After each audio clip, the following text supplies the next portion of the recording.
যুদ্ধ সবসময় বন্দুক বা কামানের শব্দে হয় না। কখনো কখনো যুদ্ধ হয় কিবোর্ডের শব্দে। আর সেই যুদ্ধে প্রতিপক্ষ হয় গোটা পৃথিবীর নিরাপত্তা। এর পরিণতি হয় ব্যক্তিগত তথ্য ফাঁস ও কোটি কোটি টাকার ক্ষতি। আজকের ভিডিওতে আমি বলবো এমনই 5টি সাইবার অ্যাটাক বা হ্যাকিংয়ের গল্প।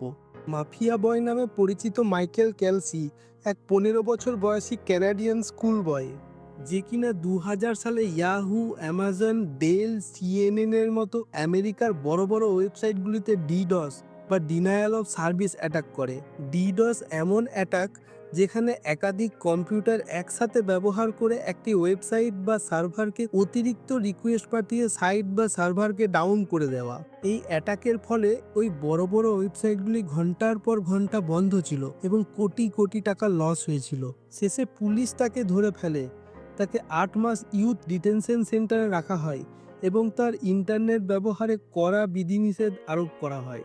2014 সালে সোনি পিকচার্সের উপরে হয় এক ভয়ঙ্কর হ্যাকিং অ্যাটাক, যার পেছনে ছিল গার্জিয়ানস অফ পিস নামের এক হ্যাকার গ্রুপ।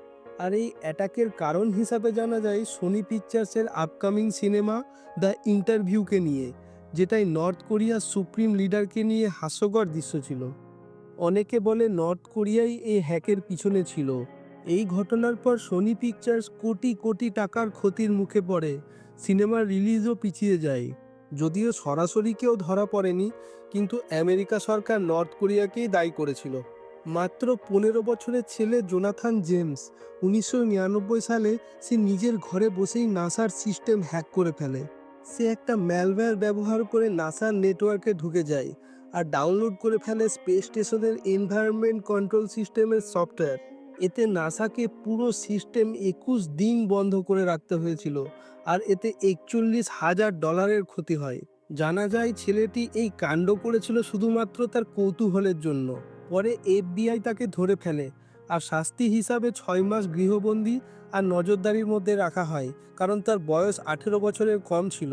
2016 সালে বাংলাদেশ ব্যাংকে ঘটে যায় এক বড় সাইবার অ্যাটাক। হ্যাকারদের টার্গেট ছিল নিউ ইয়র্ক ফেডারাল রিজার্ভে থাকা বাংলাদেশ ব্যাংকের অ্যাকাউন্টের টাকা।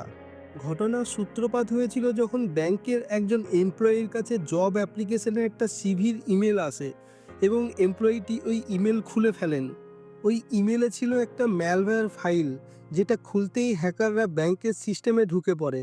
তারপর তারা সুইফট পেমেন্ট সিস্টেমের কন্ট্রোল নিয়ে নেয়, যেটা দিয়ে ব্যাংকগুলো ইন্টারন্যাশনাল ট্রানজাকশন করে। তারপর একে একে 35টি ভুয়ো মানি ট্রান্সফার রিকোয়েস্ট পাঠায়, যার মধ্যে মোট $1 বিলিয়ন পাঠানোর চেষ্টা করা হয়। এর মধ্যে শুধু $81 মিলিয়ন তারা সফলভাবে ফিলিপাইন্সের কিছু ব্যাংক আর ক্যাসিনোতে পাঠাতে পারে। বাকি রিকোয়েস্টগুলি আটকে যায় শুধুমাত্র স্পেলিং মিস্টেকের জন্য। ফাউন্ডেশনের জায়গায় তারা ভুল করে ফ্যান্ডেশন লিখে ফেলেছিল, আর তাতেই সন্দেহ হয়। এই ঘটনাতে নাম উঠে আসে নর্থ কোরিয়ার ল্যাজারাস গ্রুপের। কিছু টাকা ফেরত আসে, কিন্তু আসল হ্যাকাররা এখনও ধরা পড়েনি। 2000 সালের এক সকালে বিপুল সংখ্যক মানুষ তাদের ইমেল বক্সে একটা মেল পায়, যার সাবজেক্ট ছিল আই লাভ ইউ। এমন মেল কেই না খুলে দেখতে চাইবে, কিন্তু মেলের মধ্যে ছিল একটা ভাইরাস। ফিলিপাইন্সের এক ছাত্র গুজমান এই ভাইরাসটি বানিয়ে ইমেইলের মাধ্যমে ছড়িয়ে দেয়।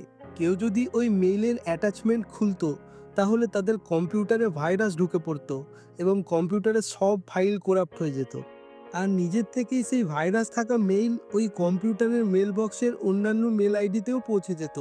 এভাবে অনেক পার্সোনাল ফাইল ডিলিট হয়ে যেত, পাসওয়ার্ড চুরি হয়ে যেত, এমনকি ইমেলের উপরে কন্ট্রোলও মানুষ হারিয়ে ফেলতো।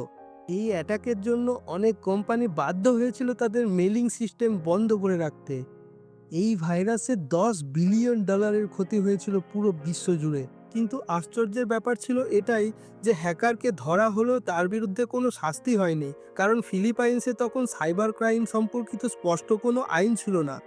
আপনি যদি এরকমই আশ্চর্য ফ্যাক্ট সম্পর্কিত ভিডিও দেখতে ভালোবাসেন, তাহলে 5টি ভুলবশত আবিষ্কার সম্পর্কে আমার এই ভিডিওটা অবশ্যই দেখবেন।